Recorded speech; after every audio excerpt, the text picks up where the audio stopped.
யோசிச்சு பாருங்க.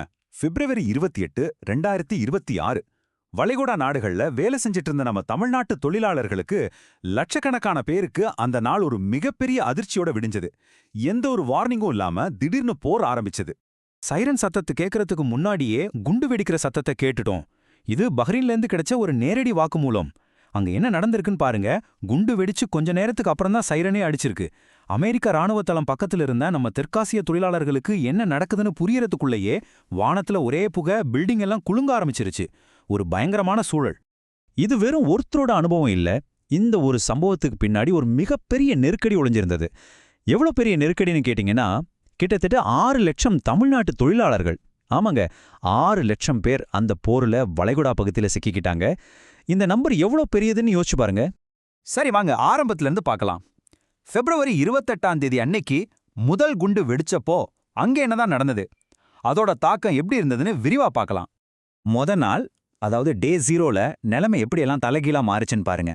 அமெரிக்காவும் இஸ்ரேலும் சேர்ந்து ஆபரேஷன் எபிக் ஃபியூரின்னு ஒன்று ஆரம்பிக்கிறாங்க. உடனே ஈரான் ஏவுகணை தாக்குதல் நடத்தி பதிலடி கொடுக்குது. இதனால பஹ்ரைன்ல ஒரே குண்டுவெடிப்பு சத்தம். துபாயில இருக்கிறவங்களுக்கு உடனே SMS வருது. அபுதாபில ஸ்கூல், ஆஃபீஸ் எல்லாத்தையும் உடனே மூடிடுறாங்க. இது எல்லாமே நம்ம தமிழ் மக்கள் அதிகமா இருக்கிற இடங்கள். இதுல ரொம்ப முக்கியமானது என்னன்னா, துபாய், அபுதாபி ஏர்போர்ட்ஸ் எல்லாம் டேமேஜ் ஆயிடுச்சு. அதனால வெளியே போறதுக்கு இருந்த எல்லா வழியும் மூடிடுச்சு. இப்படிதான் கிட்டத்தட்ட 6 லட்சம் தமிழர்கள் அங்க ஒரு பெரிய வலையில சிக்கிக்கிட்டாங்க. அந்த வலை எப்படி பின்னப்பட்டதுன்னு பார்ப்போம். முதல் சிக்கல் கம்யூனிகேஷன் கட் ஆனதுதான். 48 மணி நேரத்துக்கு எந்த தகவலும் இல்ல. அங்கிருந்தவங்களால இங்க பேச முடியல, இங்கிருந்தவங்களால அங்க என்ன நடக்குதுன்னு தெரிஞ்சுக்க முடியல. குடும்பங்கள் எல்லாம் பதறி போயிருந்தாங்க. இந்த டேட்டாவை பாருங்க. இது ஒரு ஷாக்கிங்கான விஷயத்த சொல்லுது. கவர்மெண்ட் அறிவிச்ச ஹெல்ப்லைன் நம்பருக்கு வந்த கால்ஸ்ல 70% கால்ஸ் எங்கிருந்து வந்திருக்கு தெரியுமா? தமிழ்நாட்டில இருந்த குடும்பங்க கிட்ட இருந்து தான். வளைகுடாவில் இருந்த தொழிலாளர்கள் கிட்ட வெறும் 30% கால்ஸ் தான் வந்திருக்கு. இதுக்கு என்ன அர்த்தம்? அங்க சிக்கியிருந்தவங்களால வெளியில பேசவே முடியல. உண்மையான கம்யூனிகேஷன் பிளாக் அவுட்ல இருந்தது அவங்க தான். சோ இது ஏதோ ஒரே ஒரு பிரச்சனை இல்ல, இது பல பிரச்சனைகள் ஒன்னா சேர்ந்த ஒரு பெர்ஃபெக்ட் ஸ்டார்ம் மாதிரி. அங்கிருந்து தொழிலாளர்களை பல விதத்துல ஒரு வலைக்குள்ள தள்ளுச்சு. அது என்னென்ன வலைன்னு இப்ப பார்க்கலாம். முதல் வலை பிசிக்கல் ட்ராப், அதாவது தப்பிக்க வழியே இல்லாத ஒரு நிலை. ஏர்ஃபோர்ஸ் எல்லாம் குண்டு வெடிப்புல சேதமாயிடுச்சு. வான்வெளிய மூடிட்டாங்க. அதனால டூரிஸ்டோ, தொழிலாளர்களோ, மீனவர்களோ யாராலுமே அந்த இடத்த விட்டு வெளியே வர முடியல.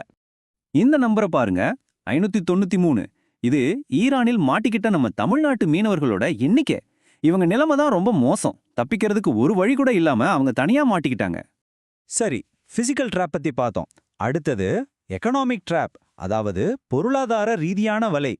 போர் காரணமா கம்பெனிங்க எல்லாம் மூட ஆரம்பிச்சுது. இதனால வேலையும் இல்ல, சம்பளமும் இல்ல. ஒரு பெரிய பண நெருக்கடி உருவாகுது. இந்த பொருளாதார நெருக்கடிக்கு ஒரு முக்கியமான காரணம் இருக்கு. அதுதான் கஃபாலா சிஸ்டம்.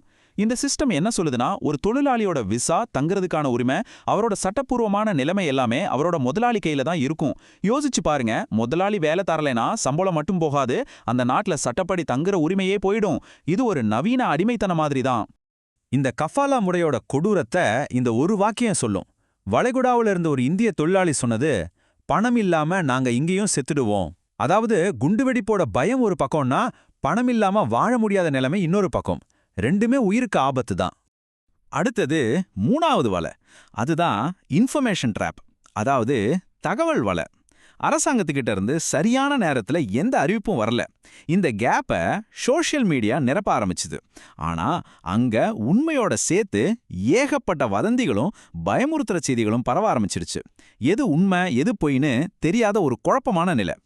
சரி, நிலைமை இவ்வளோ மோசமா இருக்கும்போது அரசாங்கம் என்ன செஞ்சது? அவங்களோட நடவடிக்கைகள் எப்படி இருந்தது? என்ன நடந்தது, எப்போ நடந்ததுன்னு அந்த டைம்லைனை வச்சு பார்க்கலாம். இந்த டைம்லைனை கொஞ்சம் கவனிச்சு பாருங்க. பிப்ரவரி 28ஆம் தேதி தாக்குதல் நடக்குது. தமிழ்நாட்டு முதலமைச்சர் பிரதமர்கிட்ட உதவி கேட்டு கடிதம் எழுதினது எப்போ தெரியுமா? மார்ச் 10ஆம் தேதி. அதாவது முழுசா 12 நாள் தாமதம். இந்த 12 நாள் கேப்பு ரொம்ப ரொம்ப முக்கியமானது. கடைசியா மார்ச் 15ஆம் தேதி, அதாவது நெருக்கடி ஆரம்பிச்சு 16 நாள் ஆகியும் ஒரு தமிழ்நாட்டுக்காரரை கூட அதிகாரப்பூர்வமா மீட்கல. சரி, இதுவரைக்கும் நடந்த பிரச்சனைகளை பத்தி பேசிட்டோம். ஆனா இதோட நிறுத்திட கூடாது. இனிமேல் என்ன செய்யணும்? எதிர்காலத்துல இந்த மாதிரி ஒரு நிலைமை வராம தடுக்க என்னென்ன நிரந்தர தீர்வுகள் தேவைன்னு இப்ப பார்க்கலாம். நம்ம தொழிலாளர்களை பாதுகாக்க இந்த 5 முக்கியமான மாற்றங்கள் உடனடியா தேவை. முதல் விஷயம், உயிரிழப்பு நடந்தா உடனே தகவல் சொல்றதுக்கு ஒரு சிஸ்டம் வேணும். ரெண்டாவது, வளைகுடா நாட்டு தூதரகங்கள்ல நம்ம மக்களோட நலனை பார்த்துக்க ஒரு அதிகாரியை நியமிக்கணும். மூணாவது, இந்த மாதிரி போர்க்காலங்கள்ல தொழிலாளர்களுக்கு சம்பள பாதுகாப்பு கொடுக்கணும். நாலாவது, நம்ம தமிழ்நாட்டு தொழிலாளர்கள் யார் யார் எங்கெங்க இருக்காங்கன்னு ஒரு தெளிவான ரெஜிஸ்ட்ரி வேணும். கடைசியா, மீனவர்களுக்காகவே ஒரு அவசரகால பாதுகாப்பு ஒப்பந்தத்தை ஈரானோட போடணும். இப்போ மார்ச் 15, 2026 நிலவரப்படி என்ன நிலைமைன்னு பாருங்க. 6 லட்சத்துக்கும் அதிகமான தமிழர்கள் அங்கேயே தான் இருக்காங்க. 593 மீனவர்கள் ஈரான்ல சிக்கி தவிக்கிறாங்க. ஒருத்தரை கூட இன்னும் மீட்கல. முதல் தாக்குதல் நடந்து 16 நாள் ஆகிடுச்சு. இதெல்லாம் வெறும் நம்பர்ஸ் இல்ல, இது ஒரு பெரிய மனித துயரம். இறுதியா ஒரே ஒரு கேள்விதான். பிரச்சனை வந்ததுக்கு அப்புறம் பதறதை விட வர்றதுக்கு முன்னாடி தயாரா இருக்கிறது தான் புத்திசாலித்தனம். சோ அடுத்த நெருக்கடி வர்றதுக்குள்ள நாம தயாரா இருப்போமா? இத பத்தி நாம எல்லாரும் யோசிக்கணும்.